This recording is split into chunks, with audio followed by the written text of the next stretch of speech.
Well, I've had the call this morning and shot down here, and Dan's just had one of Fensmere's fishes. He's had a couple of stockies so far, which has been only put a few in, and I didn't think they'd get caught very often. They've come out twice, bless him.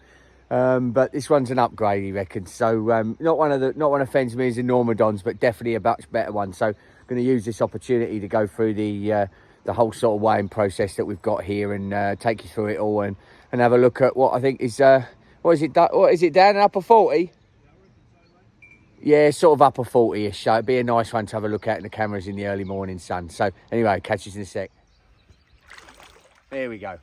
Right then, we're going to do a weighing and take you through the process at Fensmere of looking after a capture. This fish is an upper 40, so not one of the absolute leviathans. That's going to come today for Dan, isn't it, mate? Fingers crossed, mate. Right, let's go with it.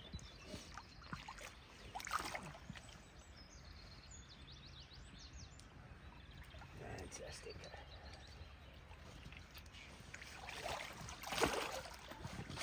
All right. So as you can see, I created this structure to be the lifting arm. All right. Yeah, good.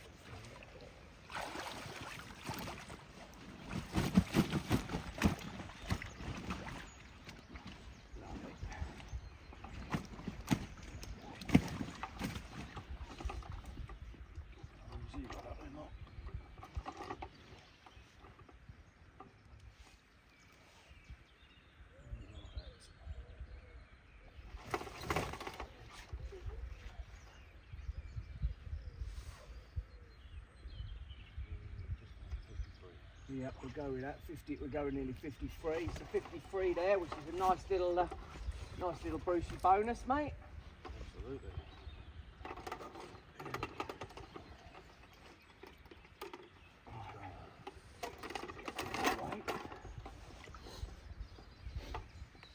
All right. Have a little look at that.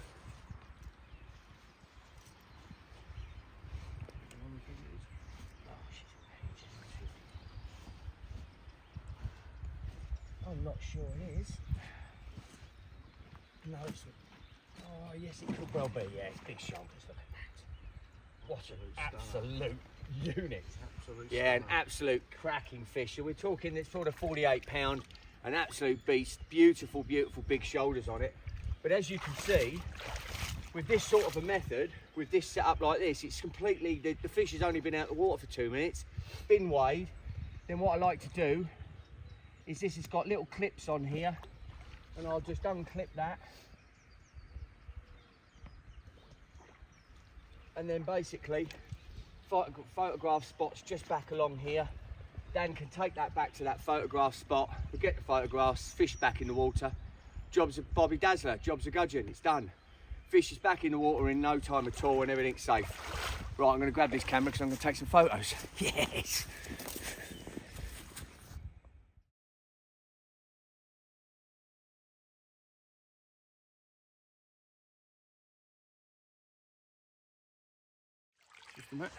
All right. Okay, so photographs have been done. Let's get this absolute unit back. Look at that, what a beautiful fish in the morning light. Yeah, it's going to grow into an absolute beast, this one. There's no doubt about it. A real cracker. Massive shoulders on it. A beautiful looking fish. Go tell your mum. Off she goes. Well done, mate. Yeah, that's the way. Look at this, what another belter of a day. Right, so we've got the boat loaded. After the last bit of liming was done up here on the top lake. Let me switch back round, see if I can go around.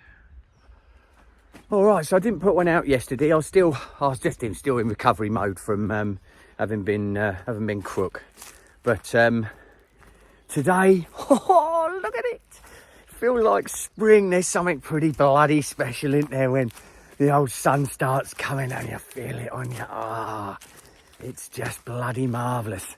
I've just had the drone up again. Fish are looking bloody great in the main lake. They're swimming around all over the gaff. Loaded the boat.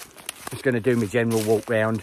Woken up this morning, which you'll see on this vid, to Dan catching that That upper 40, what a cracking fish that is. Due to be a beast. Definitely no eggs on that fish. Could be a male. Could be one of those just beastly males that comes through. Massive potential, there's no doubt about that. Wrist was bloody thick as, big old shoulders on it, and yeah, right old bruiser. Going to be fantastic. Can't wait to see that grow over this year. See what sort of growth rates we get. Bloody awesome. He's also had a couple of the stockies that I put in from here. A bit smaller than I would have liked, to be fair, in Fensmere, but what I wanted to try and do is just add to that little bit more competition for food, and just see if it'll G the originals up a little bit and get them on the munch a bit earlier. So I think he's in a blooming good chance. Water temperature, when we tested last night, in that top foot of water, was up to 12 degrees.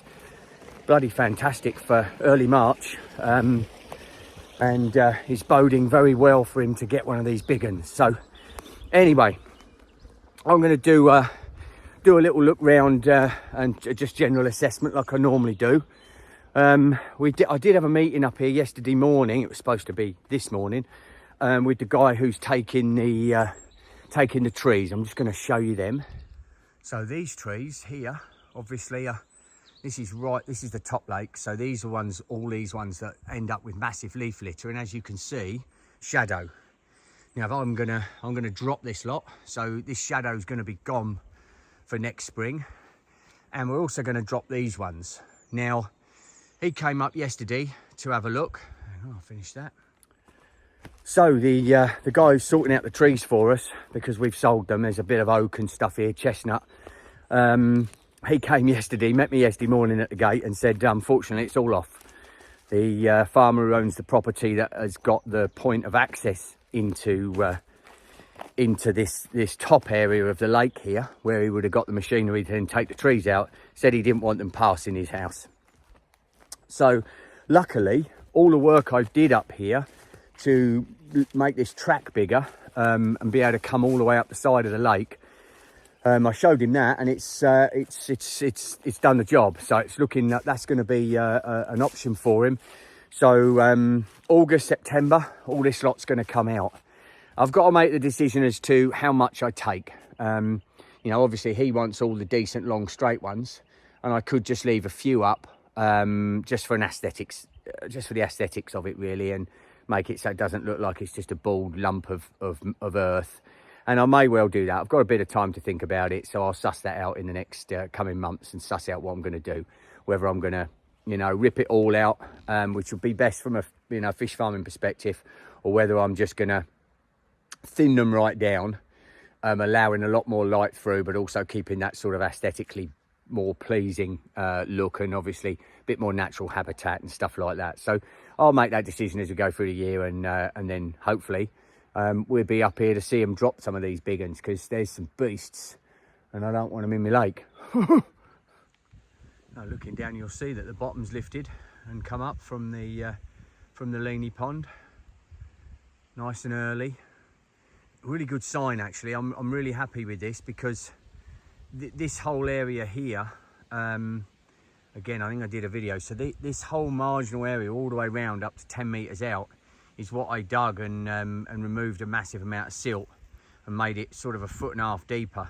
So effectively what it's done is it's created a much bigger surface area of water that is usable on the lake, and that will effectively again help warm this lake, because this gets the natural spring over, it's just over here comes out, and again it was always a little bit cooler. So now with a much bigger surface area, shallow, with no trees around it, because this was fully covered when I first got here, again it's going to really help the growth rates of what will be the C1s that I'm going to be bringing through to being C2s to be cormorant proof. A few fish moving through the middle there, look. Lovely jubbly.